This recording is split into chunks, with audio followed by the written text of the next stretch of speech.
Hey, everybody, welcome to the Approved Perspective podcast powered by Approved Social. Hey, everybody, this is Preston Cohn with welcome to the Approved Perspective. We're excited to have Buzz with us here today. We've got a lot of buzzes to talk about. We got Buzzworthy, Buzz Social. We got a few different things going on over here, so we're going to get into it. Buzz has a lot of experience in the digital marketing world. He's also a SaaS founder and currently in a startup phase of your business. We want to definitely dive into what does that look like for you guys right now, Buzz, because there's a lot of people who are going to be listening to this podcast who are in SaaS, who are day-to-day doing this work. But then there's also going to be a lot of people who are agencies and internal marketing businesses who want to hear some of the strategies and stuff that you've been working on too. So really excited to have you. Thanks for coming on. Thanks for having me. I'm excited. Absolutely. So real quick, if you could just give everybody a little introduction about yourself. How did you get started in this crazy world of digital marketing, and when about was that? Oh my gosh. Actually, I got started before digital marketing was a thing. So Okay. I'm an old fart. Let's see. I started back in the 90s in sales and marketing. Actually, no, I take that back. In the 80s, late 80s. Jeez Louise, I was a teenager. Wow.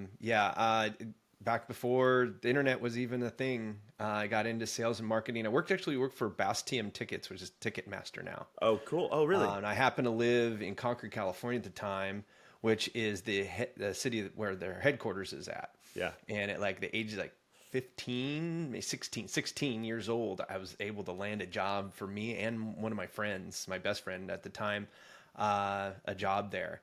And it was amazing. And I just ended up having a knack for that whole sales side of things. And then they're a marketing firm. I mean, that's what they do. It's just Sure. like their whole thing, like the sales side of things is the outcome or the result of their marketing, right? People back then, everybody had to call in. There was no internet. So you literally had to sit on the phone and wait for somebody to answer that. And if it was a big concert, like Metallica was coming into town or something like that, you would have to call back over and over because all the lines were busy. God. We had like maybe 300 lines on the call center. So like if you were 301, you had to redial. Oh, So man. anywho, so that got me out of the the fast food industry really quick. I hated that part. And I just kept progressing into that, higher sales positions. And then each one of those came in to a management position, which then, started helping me with marketing. And then, since I was 13, I've been a part-time working musician, for about 15 years total, from 13 to 28. So I was learning how to market music and my music and getting it out there, market my band so I could get gigs. I mean, all of these things all culminated over the years. And I spent about 10 years in the Air Force. And when I got out, I was technically unemployable. There was no job I actually wanted that I technically qualified for. So I started a recording big studio. Problem for vets, right? I mean, and thank you for your service. And, Thanks. It's amazing the lack of resources that we have for like the rehabilitation into a paying job that, everybody goes, oh, well, you're in the military. That's a great leg up. A lot of people think that, I think.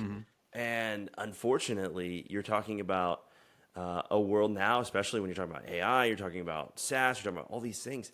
You're not taught that stuff, right? No. Unless you're in a very special maybe category of folk, very rare. Exactly. So that must have been an interesting journey. And I think a lot of people can connect with this because when you're starting off, whether you're in the military, that brings its own set of issues and difficulties transitioning into, the workforce or whatever. But anybody transitioning out of a full-time job and into an entrepreneurial position. Oh, huge. Into their own man, they can sort of connect with this struggle of. I think the parallel there is that you have a steady income.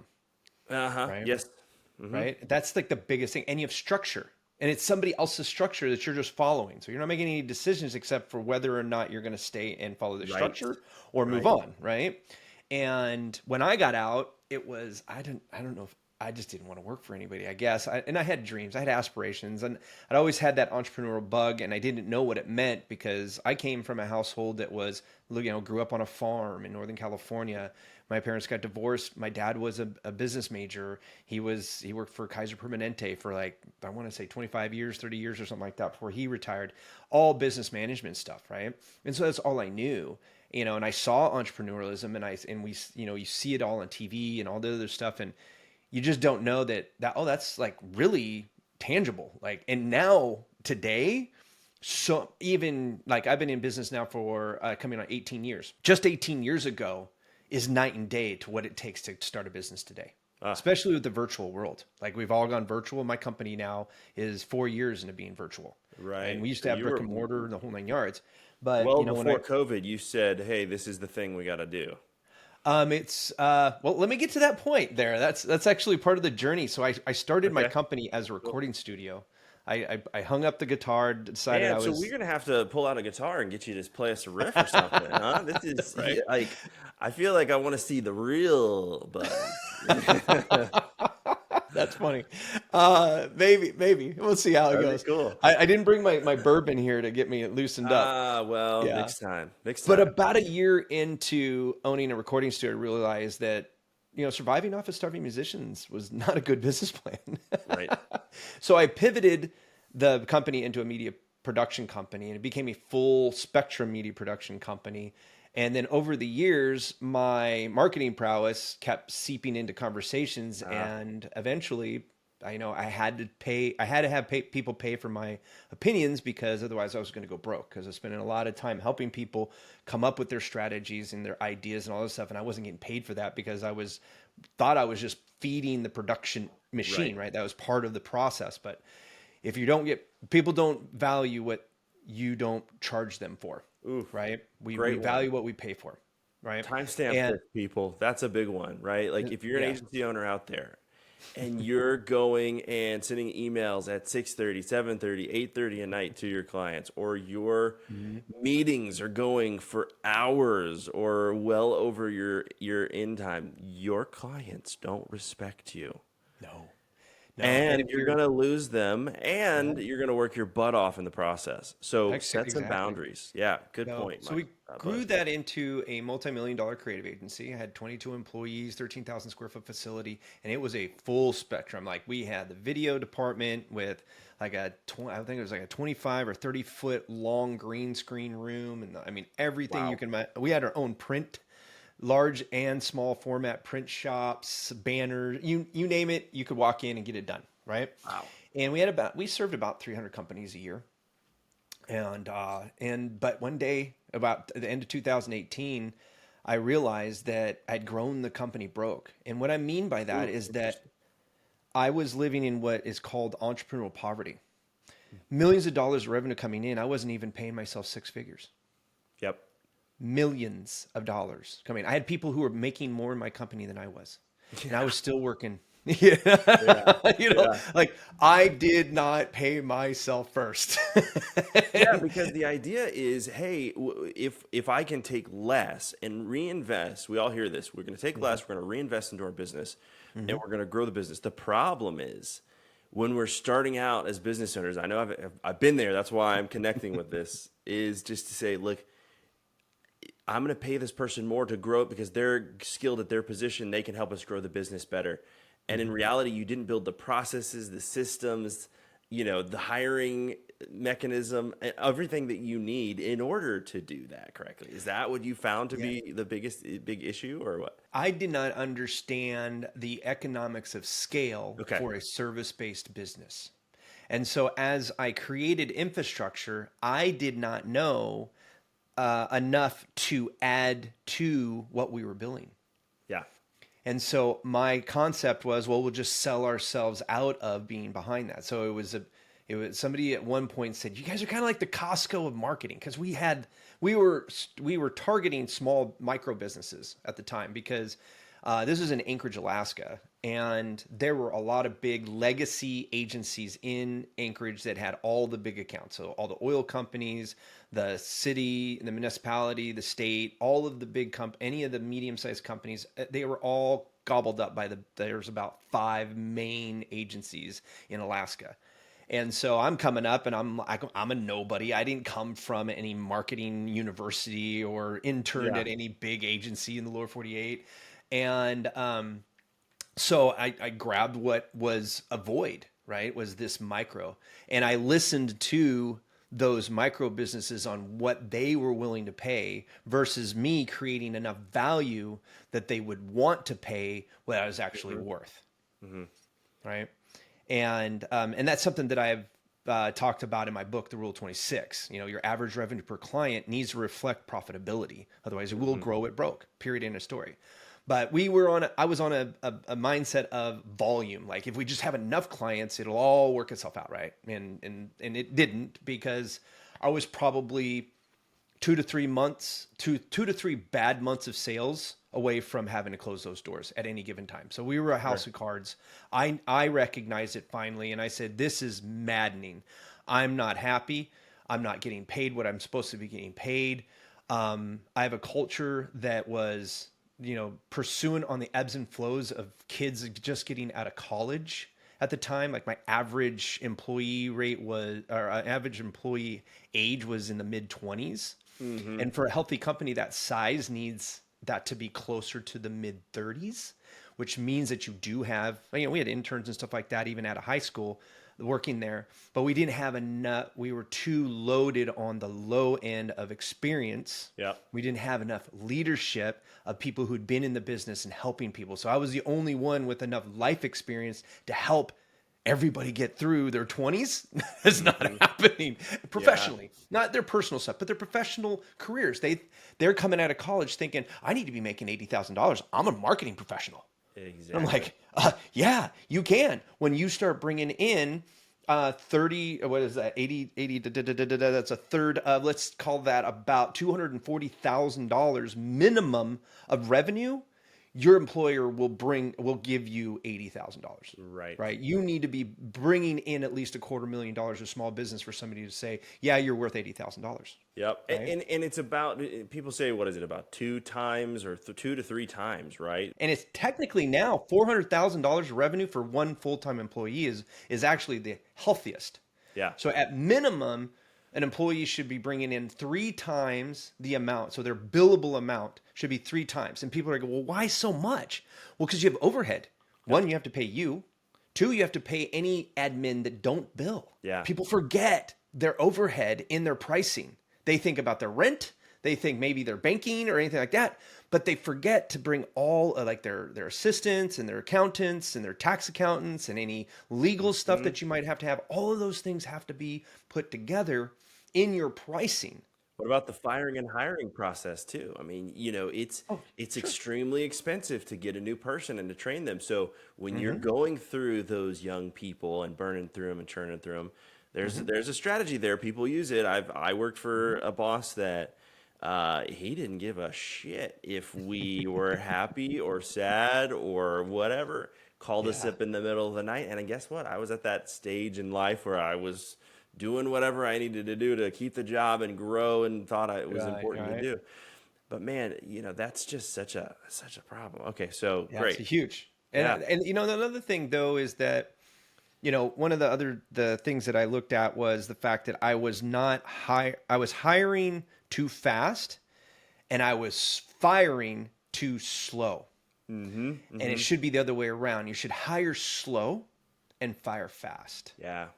I gave people way too many chances. I had my office manager at one point was embezzled over $25,000. Oh God. Because I just trusted her too much, right? I assumed that people were doing what they said they were going to do. And as a boss, as an owner, trust but verify. That was a big thing for me. And so everything we do now has checks and balances, so that at any given time we can do a quality check on the work that's being done against the output that's being done, right? And there's usually 2 or 3 variables that we can check to make sure nobody's fudging numbers. So what would you give as a tip to someone who's starting out and they're going, I don't really know if my employees, because we all work remote, I don't even really know if they're using their full 8-hour days or, you know, whatever. What's one low-hanging fruit tip that you could pass on to a new agency owner like that? As a virtual company, do not hire full-time employees right off the bat.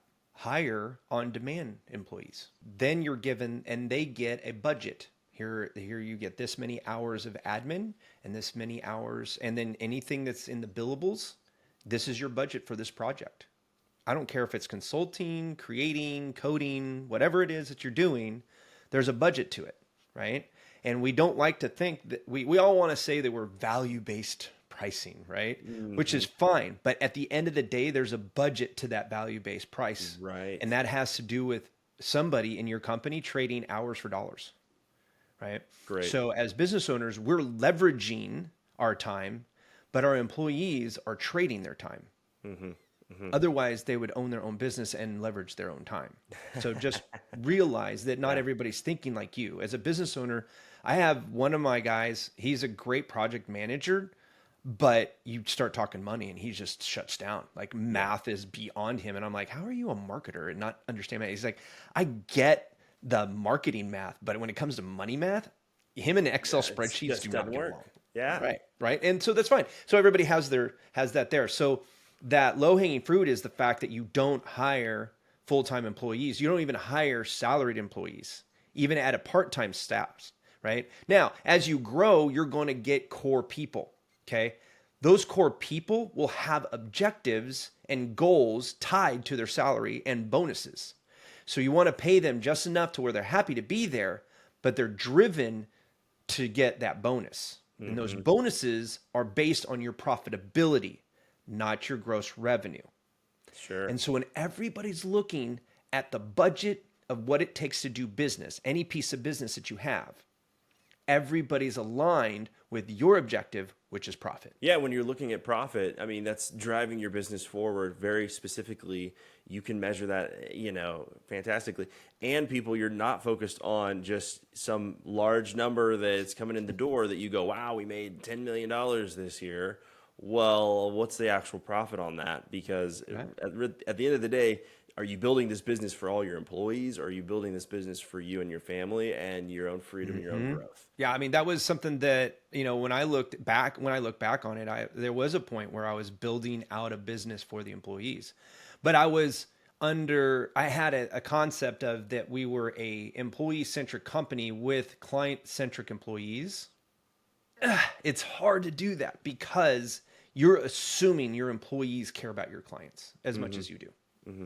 And that kind of culture is tough, especially with a wide range of backgrounds coming into a marketing firm. Marketing firms need such a wide range of personalities to be truly successful, right? You need your analytics, you need your creatives, you need your chargers, you need your caregivers, if you will. You need all of those personality traits in there. And with those come different motivations. And those motivations are what dictate how they treat your clients or whether they even care about your clients. No, I think this is great. I mean, these are great lessons for anybody who is in that agency world and is struggling with this. I mean, you're in there, you're in the trenches, you're struggling with the revenue roller coaster where you're getting clients one day and then you're doing the work yourself and you're losing the client and you're just in this up and down cycle. Or you're in a situation like you've described where you went out and you hired a big team and thought that was the way to go. You're going to not make a lot of money. And at the end of the day, you got yourself from one hard place, maybe in a full-time position working for a corporation, to another hard place where now you're feeding people's families, so you have that pressure on you, and you got to feed your own family. So I think, these are some big problems that I've heard a lot of agency owners and a lot of folks getting started in business have initially with their first business or two or first few years of business. When you're just getting started. So what I did is, I sat in the middle of my foyer of this beautiful, we spent about $250,000 revamping this 13,000 square foot building. Okay. Huh, cool. For your office or for something glass else? Offices, the whole, all the fancy stuff. We were fancy. Okay. You're fancy. Oh yeah, we had, yeah, and that wasn't even including all the equipment. Like, I financed, $80,000 printers that Oof, oof. did everything on the sun and all that good stuff. So, with all that said, when I went to restart, I went from 22 people in the company down to 2, right? Ooh. And I dwindled the 300 clients down to 20. And the reason I did that is because I had to reassess who was willing to go in the direction that I was going. Now, nobody in the company wanted to go into the virtual. Virtual working was not a thing yet. But I wanted to go 180 degrees the other direction. And I had no idea that people had been doing this since like the mid to early 2000s, right?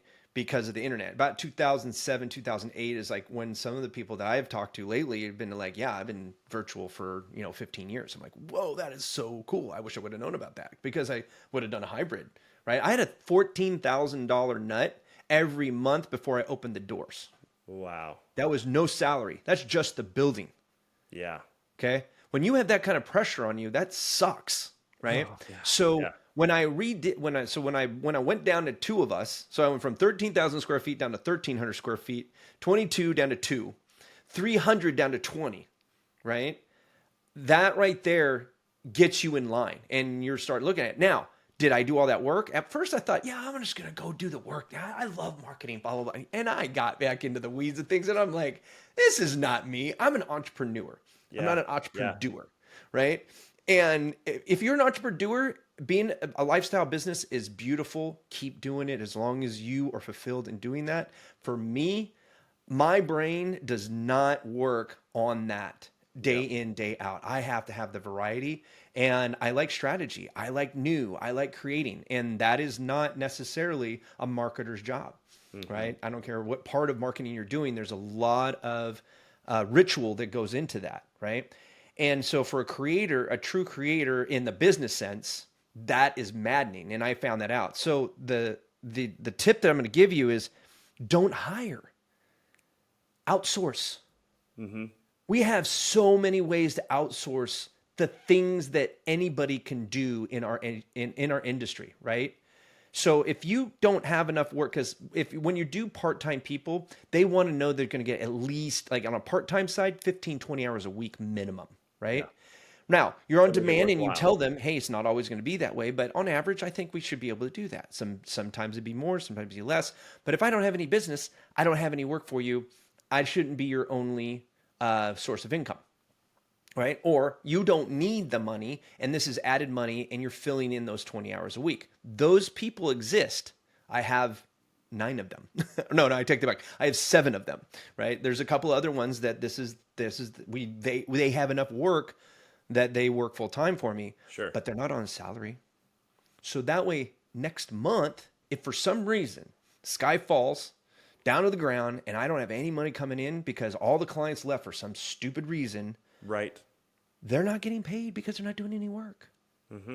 Right? Your outsourcing does the same thing. You don't have to have those tough conversations. You don't have to have the conversation that goes, wow, y'all might need to go find another job. You just have the conversation of, I've got 30 days. I need to go find some more clients. Right. I need to figure out and improve my sales process. I need to go hire a sales team, whatever that looks like. You can adjust and make those things. I think that's a great way to set it up. We've personally done sort of the all remote situation, sort of what you're talking about, and what you've transitioned to for the most part, and that works. But I love the idea of saying, look, this is performance based, right? This is basically you continue to do more hours in less time, essentially, right? You're getting paid more. We're getting paid more, right? So the whole company can achieve. And then at the end of the day, when you're talking about making those bonuses on profit, Yep. you've got that there. They've got the motivation there, and they get it from the start. Right. And the thing is like, so when I first started, we use things like Upwork, right? There's plenty of professionals out there that you can just do one project at a time. They're not expecting anything else. And when you do end up bringing in, the problem with Upwork and platforms like that is that you don't always get the same people. right? And so having somebody that you can count on is much better, it's more efficient, right? But one of the things that an Upwork person's not going to be able to do is say, well, if you don't give me more hours, I'm not going to work for you anymore. Mm-hmm. Right? I'm going to go exclusively somewhere else, right? And so when you do bring somebody on, don't be afraid of people leaving you. I used to be deathly afraid of replacing. And yes, we talked about the cost of replacing, but in a remote situation, you can hire people with a lot of experience. So I remember when I talked about the fact that I had an average age of 20, I think it was 26 or 27 of my company. My average age is closer to 37 now. Oh, really? And that's not just because I'm older. That means and that's because I hire people who already have most of the experience we need them to have, so they can just hop in, learn our system of delivering, and go. We don't have to teach them how to do the job. They've already been doing the job. Yep. And they want to be remote and they want to be flexible because that's where they're at in their lives. Yeah. So not everybody's going to have the same situation as me, but hiring the people who fit the culture and in a way that fits what you need from them. There's so many people, they talk about like the 3%, unemployment rate, which is really low. Guys, it's not that low. That's an artificial number. There are people out there gig working, so they're not unemployed. Mm-hmm, mm-hmm. They're employable, right? They are looking for the gig work. They're looking for the part-time opportunity so they can sit and be with their kids at home, right? I've got one of my project managers, stay-at-home dad, takes care of the kids all the time, right? That's his other half of his job. And 20 hours a week he gives to us in project management for all of our clients. Done. Yeah. He doesn't have a minute more than that, right? So he gets 5 hours a day and that's it. Yeah. And that's good. And it works. And so when it becomes not enough for us, we just add another part-time on-demand person.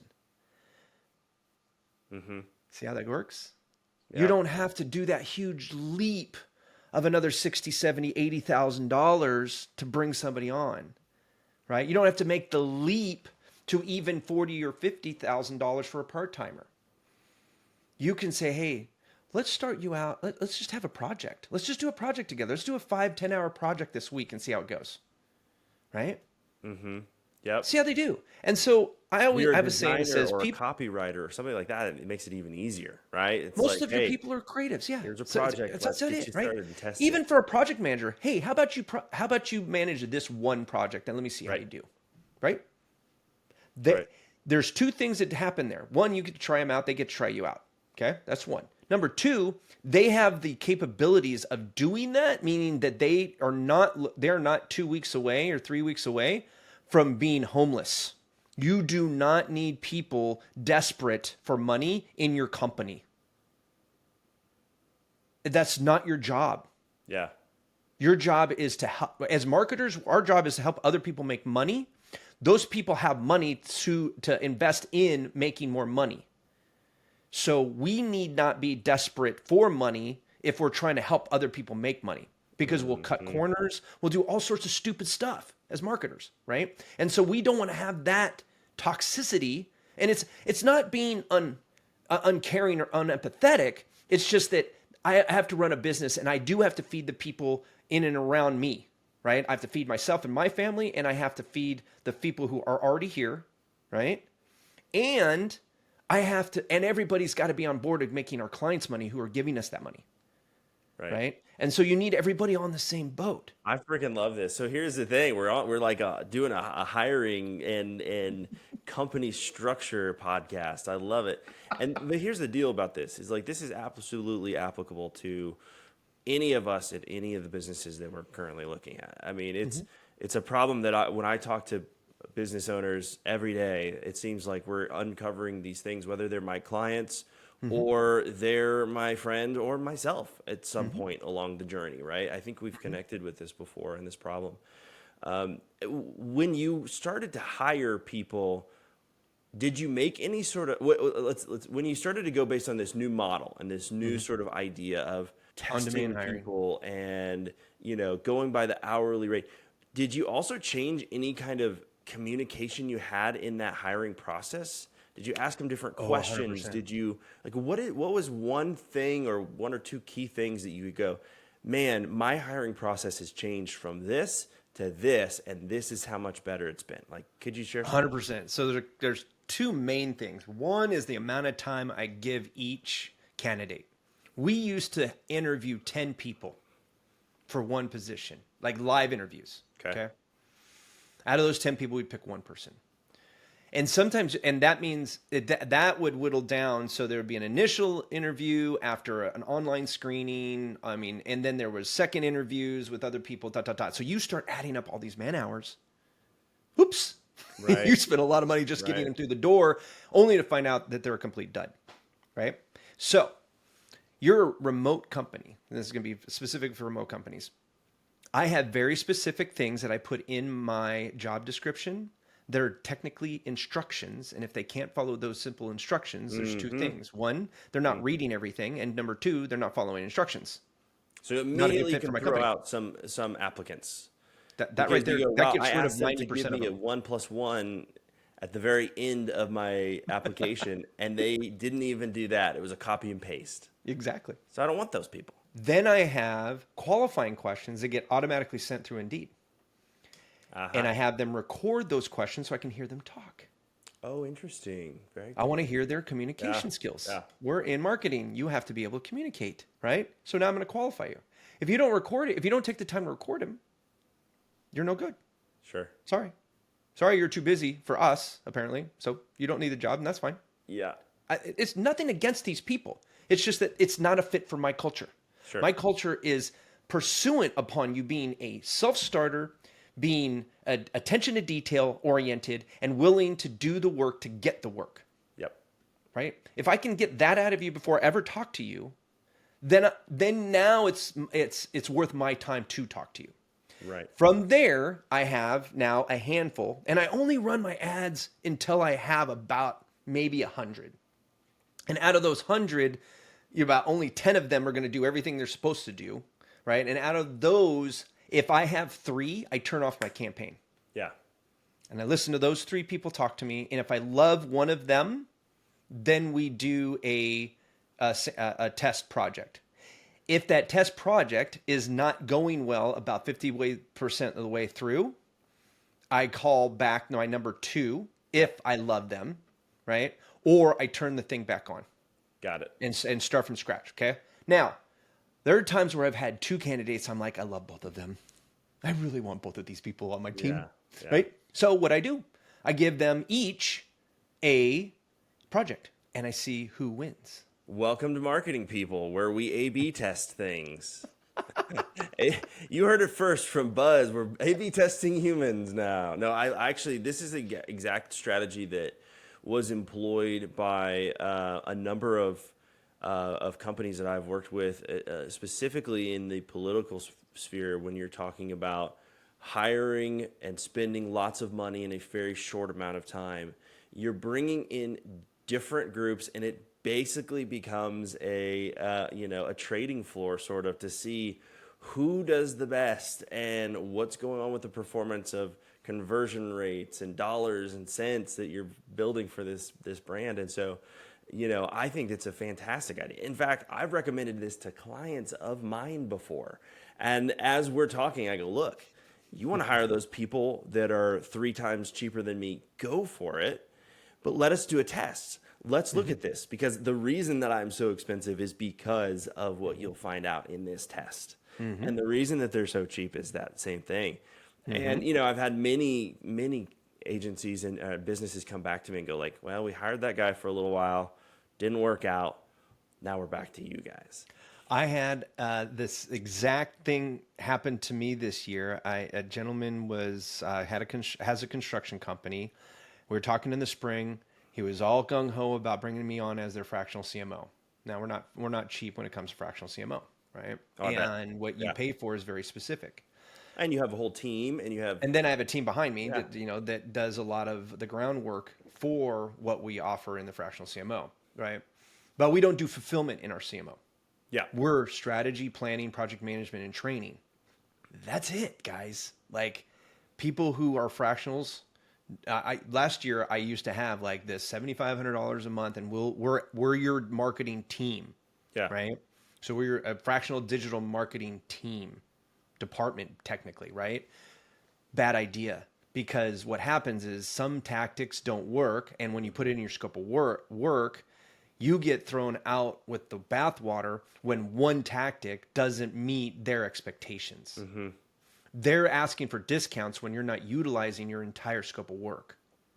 Yep. So create a scope of work that only is very specific, right? So I have so to get back to that story, he decided to hire somebody who is more of a private consultant, who is only going to be able to have maybe 2 or 3 of these types of clients, and he'll charge them a few $1,000s each, make 10 grand a month, and be happy, right?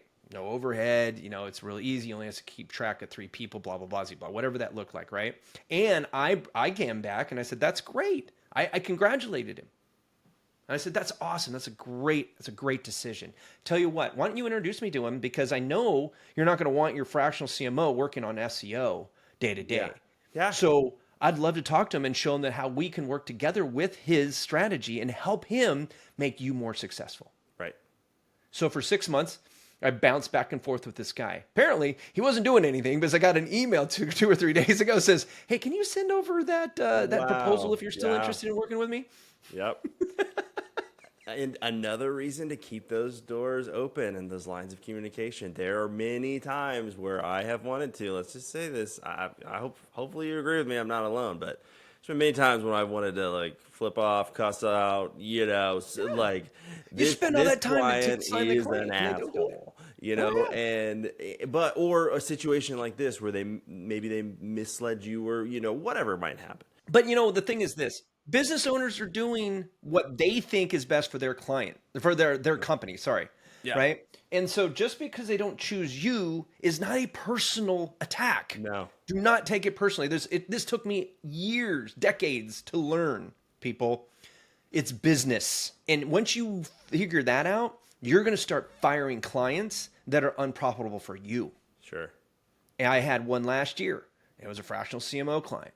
And this lady had it wrapped in a brain that that she needed to have this top of like world-class email marketing campaign for people after they've engaged her as a cleaning service. We went back and forth for 4 months on homepage pictures and copy and stuff like that. So what we would call a bridezilla of a client, at the end, I just said, this is how we're moving forward. And if you're not good with it, then we're not your firm anymore.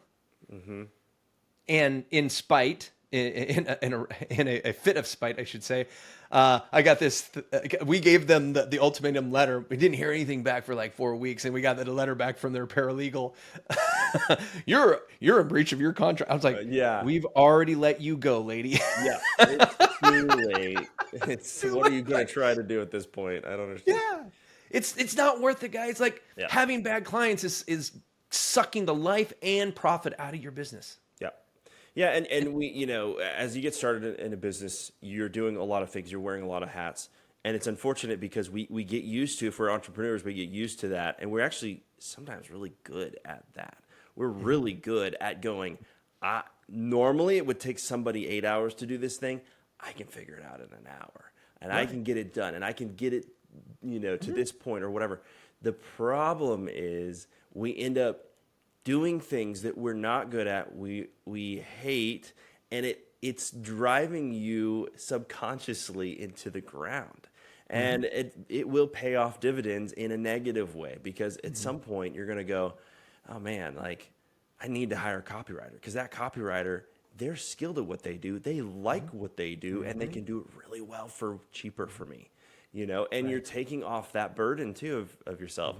And for us, if we're business owners, we wanted the freedom, the life that we can get from the freedom. You got to be pursuing that in a correct, organized way. Right.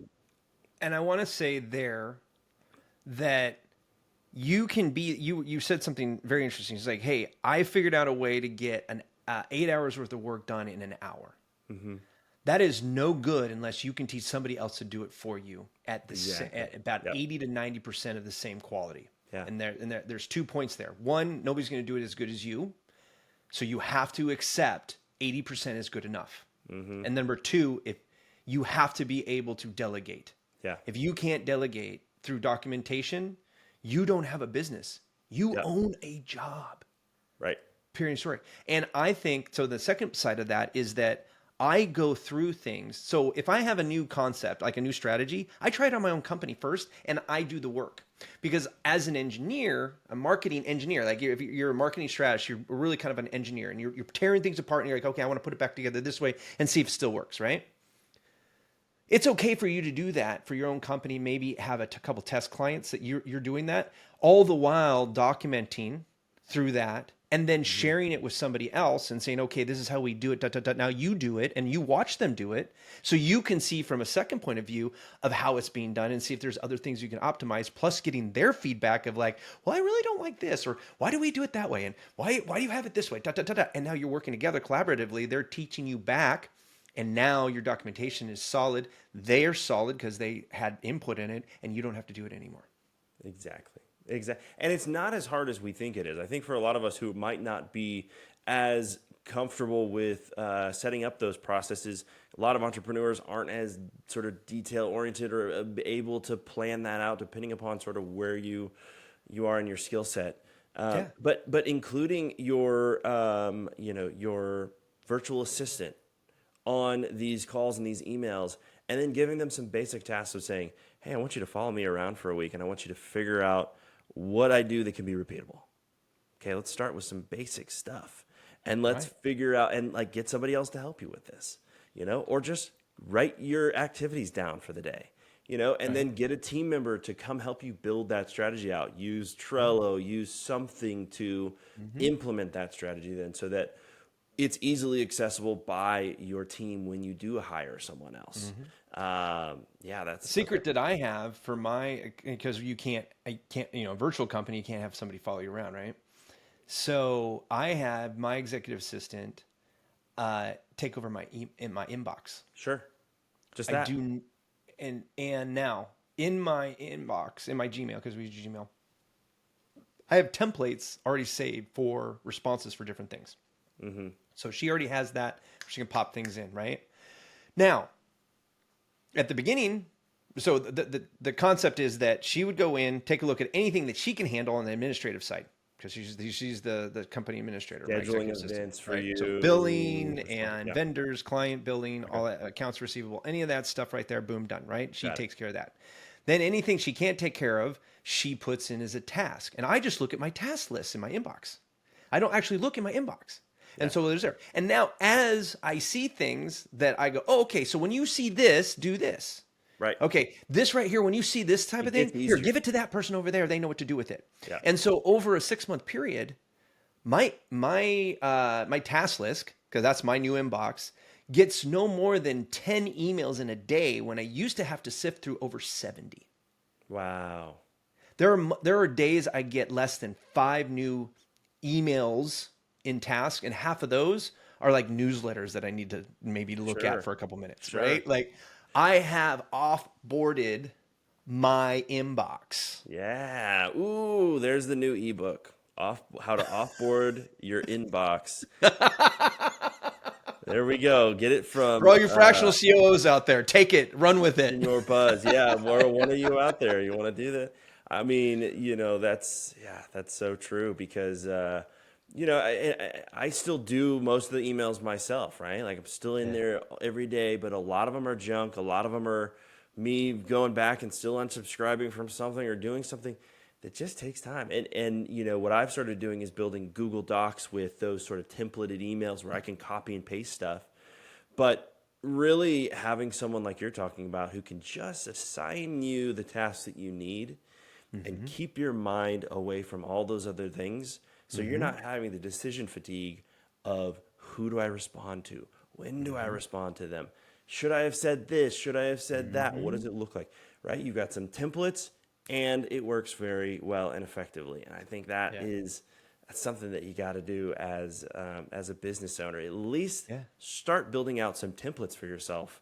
Oh, yeah. The- The thing is this, you're going to use those templates yourself, right? That's why I have them in my inbox, because I don't have to go Yeah, to a Google yeah. Doc. They're just, you go to little ellipsis at the bottom of your Gmail inbox, and go to templates, and you can either select or create and do whatever you want to do there. And they don't have to be perfect. They just have to get you 80% of the way there. Fill in the blanks, bold things so that you don't miss anything, right? Those types of things. But to your point though, the decisions you have to make, your brain can only make so many decisions in a day before it gets fatigued. Okay? So, if you have 50 emails and you have to make a decision on those, there's 50 decisions, most of them mundane and unnecessary, are cutting into high-level decisions that need to be made every day as a business owner. Yeah. And there might be Where are you 50 putting your emails, energy? and there might be 5 questions per email that you need to answer. Right. So yeah. And if you can't Absolutely. do and this is another thing that I learned before I even got to that, was the zero inbox. Now there is somebody who wrote a book called The Zero Inbox. I read it, and I love it because it's basically when you look at your inbox, you go, okay, you only check your inbox when you have it scheduled in. So you schedule Yep. your, what Your I call time. email and customer care. Okay. So I usually put about 45 minutes. I used to. Okay. So I had 2 chunks, an hour and a half in emails. Okay. This is how much long it took me out of every single day. Right. So in that 45 minutes, I would then go to the top one and then go, can I answer this or solve this in 2 minutes? If no, then can I delegate it? If no, I schedule it. And you go down to the next one. Can I get this done can I take care of this in the next 2 minutes? If no, do I delegate it? If no, I schedule it. And it gets scheduled, right? Sure. And you just do that all the way down through it there. Boom, done. By the time you get to the bottom of that, you have scheduled out the work that you have to do. You've delegated anything you don't have to do, and you have finished anything that's not going to take a lot of time. Yeah. It's a good way to look at the item that you have in front of you, the task that you have in front of you, to determine it. And now you've also removed that question for that specific thing, because I have now a framework of 3 items that I can do when this thing is in front of me. And unfortunately, a lot of us either get caught up in getting shut down by that thing, right? Even the idea of passing it on to someone can be a concern for a number of reasons, but even just for the reason of, well, they haven't been involved so far with that task, or they haven't been involved with the client, so I'm going to have to educate them and get them up to speed. So you really need to start building out these processes so that you can assign specific things to people, and they know exactly what they're doing every single time. Exactly. Yeah. So Buzz, real quick, I want to go into what we do is we look at some just news segments sort of that's happening today. And look, I don't want to beat a dead horse, but like AI is freaking everywhere.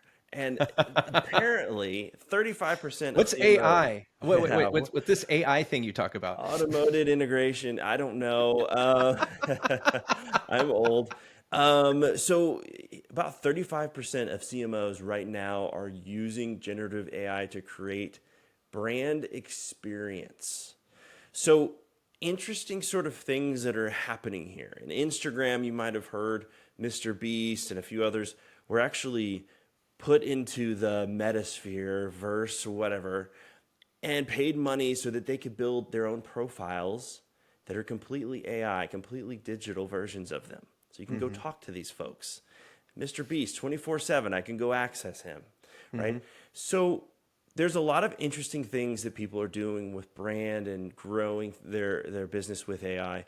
What are you using currently in your business for AI? Do you see that sort of starting to seep in here and there, or what do you find to be the most successful for you there? I think it's important to point out that I focus on the needs of service-centric businesses. So if your business is centered around people serving people, those are the types of clients that we serve. 100%. We're not e-commerce. We're not SaaS. We don't do marketing for other SaaS. Those types of things. Okay. Sure. So in that concept, 9 times out of 10, we need to establish authority for whatever service that client is providing. So when I look at AI, I look at AI as a time saver, as a speed the process up tool, right? And I just did a podcast on my You Are Buzzworthy podcast, and about like what are the ways that you can use it. In generative, it's great for content if you don't let it replace the human element. So I tell people, I was like, listen, if you can get the AI to give you 80% there, you're winning. Mm-hmm. This morning, I needed to come up, I was negotiating with a vendor who didn't have their agreement in a way that I liked.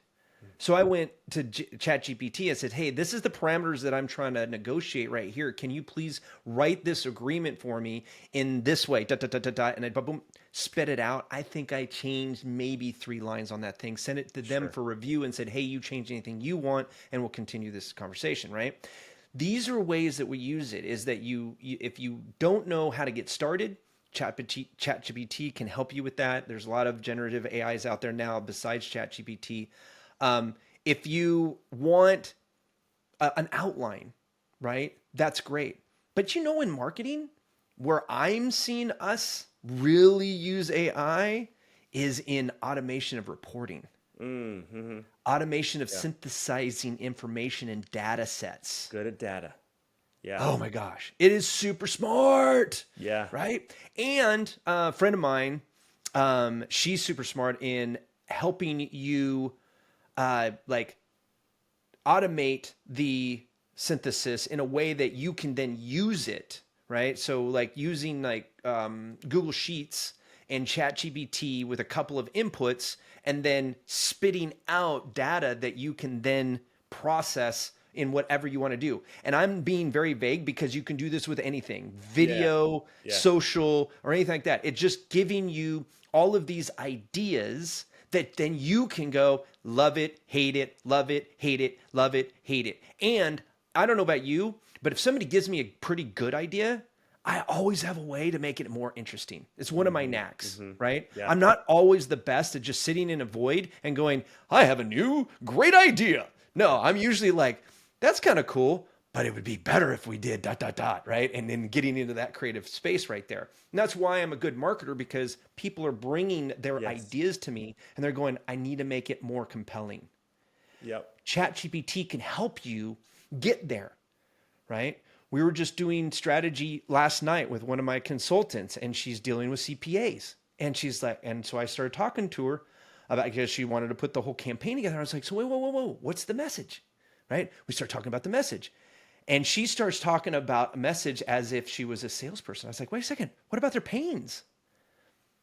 Well, what do you mean their pains? So we Googled a couple things and said, what are the top pains for CPAs, right? Once we had some information, we threw that into ChatGPT and says, if you had these pains, what would be some of the solutions you would be looking for to get over those pains? Sure. Now, those answers right there are now what we're going to use to ideate our message. It's a great way to get those concepts flowing very easily. And if you use it for just that one thing alone, you're going to see some success and improvement in your business. And I truly believe, I'm pretty much telling everybody I see, like, if someone wanted to dedicate several weeks to learning ChatGPT or another, AI, I think you can figure out a way to make money. You should be able to pretty easily. I've already come up with multiple ideas, and it just like, hey, can you go do this thing? Yeah. Oh my God. If you could do that and then automate it into an email, holy shit, you have a winner there, right? And it's so ever present, but at the very least, using it for like what you're talking about, getting just some ideas. And then on the flip side of that is tracking it, like you were talking about. Using the ChatGPT API, is where your big game changers as marketers come in. If you can get ChatGPT to basically centralize all of your reporting for you, right? It's cheaper than any of those dashboards out there in the market today. and you're going to get exactly what you want. Because usually when you go to, and I'm not going to name any names, but if you go to a platform, you pay them to say, hey, here are all of the things that are giving reports, and can you give me a centralized report, Yeah. right? You have to work within their framework, right? So this gives you the ability to customize what data, how you want to see that data, how you want to see that data displayed, how do you want to synthesize that data, do that all automatically, the push of a button, go, okay, print that out into a PDF for me so I can share it with my client. And If it you often can do finds things that, you just never would find. right? And now you can start looking at KPIs that are indicators of other KPIs in the background for that your client never sees, but you get this sub report. So when they ask questions about the actual KPIs, you can say, well, here are the KPIs that are driving those KPIs. Yeah. And you can have that conversation without having to go dig for those every single month or every single quarter when you're having those reviews with your clients. Yeah. Just in that right there, you can save yourself at least 90 minutes in reporting a month per client. And if you're not spending that now manually, you're probably not giving the best reports because you're not looking at enough data to give them the type of reports that really mean something. Sure. What are the specific things, or is there a specific tool that uses ChatGPT for this that you found to be successful for this? Or So what you can do, have you customized and programmed or prompted your version of ChatGPT to do this? so you can use APIs that are native to say like Google Sheets, Google Analytics. Your Meta has APIs in it. So you can basically take everything that can be fed into a spreadsheet, can then be analyzed, synthesized, and regurgitated by ChatGPT API. That's right, because it has the ability to intake information now with ChatGPT 4, which, man, I've been doing it all the freaking time. Great. So we're not experts at it yet, Nope. right? But we're getting better information because we're able to mine Yeah. the idiosyncrasies. Because I mean, if you read my book, the Rule of 26, I really only look at 3 KPIs, right? Where can Average we revenue get per this client. book, Rule of 26? Is it Amazon? Is it Let's Actually, Plug you It can get a real quick? free copy at ruleof26.com. Ruleof26.com, everybody. You heard it. Ruleof26.com. Go get the free book. Yeah, all you have to do is pay for the shipping. you I'll can give you the tell- book for free.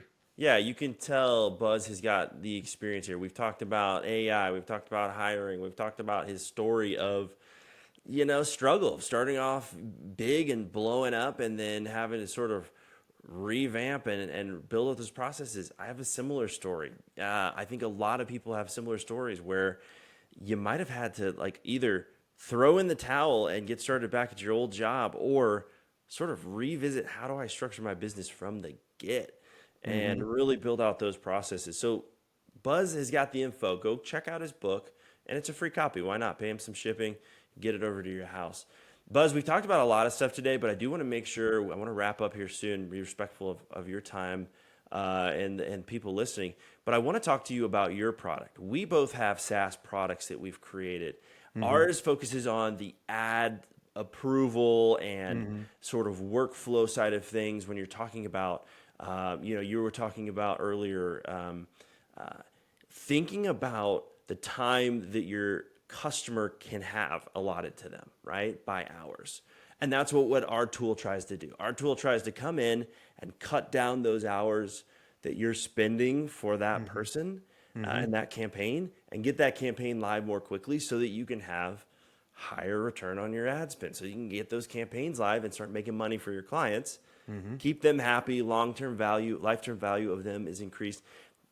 Tons of things. We're seeing 40% decrease in time to launch a campaign from people who use Approved Social.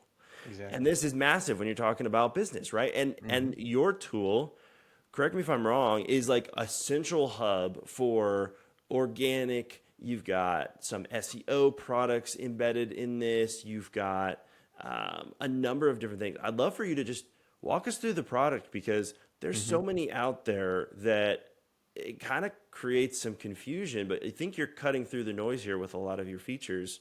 Right. And I want you to talk about that. Well, I appreciate that. So what I have done is there's so many platforms out there, and I will mention a couple like Sure. HubSpot We is all know them. probably Yeah. one that got me Yeah. down this road because people talk about HubSpot and they're like, yeah, this is really Pricey. powerful. What? Pricey. But it's pricey and Pricey. it's complicated to get set up. Yep. Complicated. Right. Pricey. Yep. And people can't. So for small businesses that are like, well, I don't even understand what it means to use it. They're not going to use that expense. Right. And so we started taking a look at what are the things that people do on their own in their marketing before they can or will hire professionals to do it for them. And how can we save them money? And we're only going to probably have time to talk about one, which is going to be Buzz Social today. Sure. If you want to check it out, my other SaaS companies, just go to buzzworthy.biz, and at the bottom it says SaaS products. It has every single one of them. And the thing that my methodology is like what you guys are kind of done: find one problem, solve that problem, and make that platform as good as possible. So Buzz Social is helps you both curate, create, and schedule your social media faster and easier than any other product out there. We have a 3-step process that gets everything to all of the channels that you want in all of the formats with all the different hashtags and all the things that go along with it. And even more so, even more important than that, the reporting on it is English. Literally can get analysis, and we use AI to do this, and now analyze all of your posts and have in English, hey, it's best when you use an image with a graphic in it and a short text with hashtags and a link than anything else that you do for this channel. Right. So it gives them little blurbs and little actionable insights. Yeah. And then if you're doing ads, social media ads, we do have an API that then feeds that the metadata into that, or if you're using TikTok or anything like that, feeds all of that into your reporting as well. And you can correlate your paid with your organic. And you can see what kind of messaging is doing well on paid, organic, or both. Cool. You can get ideas for organic, for paid, and vice versa. And so, and if you run out of ideas, we've got AI in there to give you those ideas. We talked about it earlier, using AI to curate new ideas. And the best thing of all, everybody loves Canva. We built Canva into the platform. You don't have to leave the platform to utilize your Canva account. Cool. So not you going can back give your and forth. team access to Buzz Social, and you can have them get on and they can create the graphics, they can post the graphics, they can get ideas for what they can do to improve it in the future. Yeah. And very cool. So what do you find is like the tool or item that most surprised you that people loved? Right? There's always, I feel like when we create SaaS products like this, it's funny how as founders we go, okay, this is what we think they're going to love. And then it turns out there's this other thing that we didn't realize. Have you experienced any of those aha moments? Wow, it was crazy. The first thing that we had to overcome was the fact that people didn't like to go into Canva and then back over to Buzz Social back and forth. So that was one of the big innovations that we found out. So sometimes it's the things you forgot, right? You didn't take into account. But I think that this is the biggest thing that I see people get from it over time. Because the first thing they do is they buy it so they can save time. Like we saved one lady 20 hours a week, right? And that's a big deal. Yeah. 20 hours a week. That's 80 hours a month. That's 2 weeks worth of work. So she got back because she utilized the system to save herself time, right? So that definitely delivered. But what she's getting better is that insight. It's English, right? Literally English, and it's easy to use. And we thought, well, this is pretty cool. But people are definitely, over time, that right there is creating a higher engagement for their accounts. They're building their own communities through that and their followership because of that engagement. Yeah. And that right there, I didn't think was going to happen because a lot of the algorithms out there don't like schedulers. But if you have engagement, guess what? The algorithm can't ignore engagement. So if you're getting that insight on the engagement, you're helping yourself get better and better and better, and you're saving time doing it. Oh yeah, pretty cool. For $100, it's invaluable. What are the price points for your product? We have one for $99 a month, and that Okay. gives you 5 profiles, and then we have an unlimited at $149. Okay, cool. And we find people are most of our clients are billing at least $100 an hour to up to $300 an hour. Sure. So they're like, you save me 1 hour, it pays for itself. Yeah. But as I said, like I had one lady who's now she only billed It's a great case study. yeah, she was billing at about 250 an hour because she was in a class. She could have 50 people, or I'm sorry, she could have 12 people or something like that in the class, and it was like $50 per person, right? Yeah. So she was able to add 5 classes a week right off the bat. And I think she added 3 more classes a day now that she's got it. Like she Massive. basically has all of her social media Massive impact. already scheduled for the rest of the year. She doesn't have to even look at her new content. She just spends time reacting to the engagement she's getting. That's so cool, man. That is so cool. I love that concept. I love the idea with the product. So if you're looking for a CRM, there are a number of them out there. We all know the big ones. They're expensive, man. They're difficult to set up. I've gotten some where you go through the onboarding process and you can tell it's going to take weeks to get set up. Yeah. Oh my And then you don't end up using all the features, or whatever. So I know that, give it a try. Do you have a free trial? What do you have that people can come over and get? Maybe we can offer Or the a code. CRM, yeah. So the CRM is a different platform, but on the Buzz Social, we actually will walk you through the whole thing. So you get a free, you get a free look at it. If you like it, you're like, yeah, I do want to try it. We do give you a 14-day trial on it. Cool. Yeah, but we don't want you to go in. So like we can literally teach people how to use this thing in 30 minutes. Sure. Right. So at the end of it takes actually about 20 minutes to go through it. But by the end of that 20 minutes, you're like, yes, I want it, or I'm okay. And that's fine. Where there's no pressure or anything. Like just go to buzzsocial.biz or it's on my website at buzzworthy.biz. Doesn't matter. But go in there and just get the free demo. And the demo, it's Tori is the person you're going to talk to. Is going to be somebody here in the United States that speaks English and understands your business. Sure. I've served over 1,200 companies. I've seen pretty much every type of business out there in the United States. We're going to show you how you can utilize it for your business. And if we don't think it's a good fit for you, we'll even tell you, hey, you know what? Yeah. This isn't the tool that you're looking for. You should probably go look at. And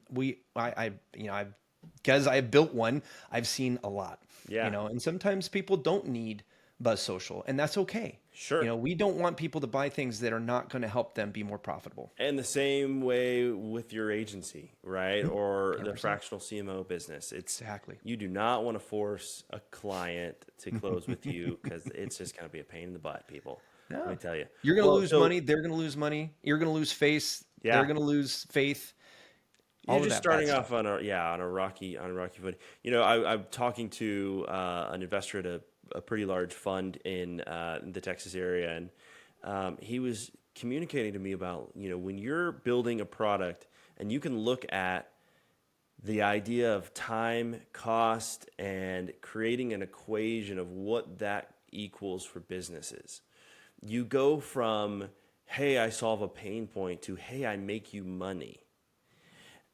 And that's what you're doing, right? When you're giving a case study and you're talking to this lady who saves 20 hours a week. Well, is that 20 hours a week, right? Just to be That was 20 hours a week 20 she was hours a week. spending. Massive, That's crazy. right? So she's saving 20 hours a week. People only go, wow, I'm saving time. That's great. Now I can go do other things. But when you equate that to $250 an hour, and you do the math on that, people, we've got big numbers that you're making because now the opportunity is to go out there and make more money. We just created That's not even $5,000 a week worth of revenue opportunity. That's what we call opportunity cost. That's right. When you're doing something that's not making you the apex of what you're worth, you're losing that money because you haven't given yourself the opportunity to make it. Exactly.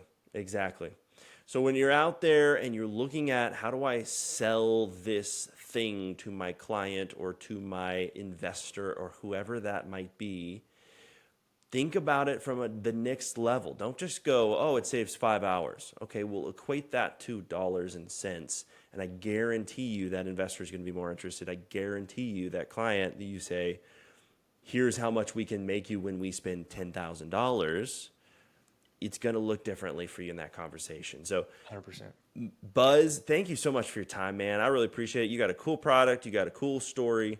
We'll definitely have you back on the podcast. Is there anything else out there that you want to share with anybody before we part ways? We've spent over an hour and 10 minutes on the call. Thank you so much. Oh my gosh. Fun. You know, fun, I'm right? telling you, I feel like the only thing I can say is like, if you felt like you got good information here, listen to it again, because we both threw so many nuggets in this conversation. There's nobody's going to be able to pick it all up in one listen. We could have probably a dozen more podcasts off of this one.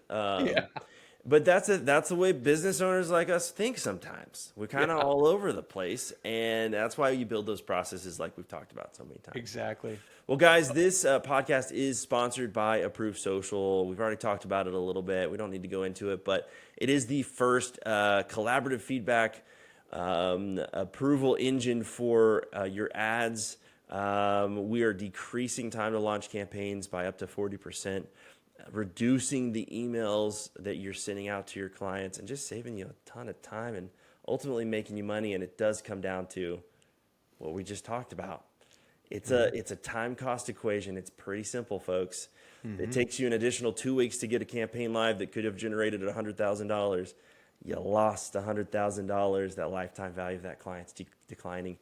And Buzz Social and some of and the other tools that you have, which I'd love to go through someday in the future, are doing that same thing. They're helping to solve that problem as well. So thanks so much for your time. And Buzz, we'll see you again next time. Thanks for having me.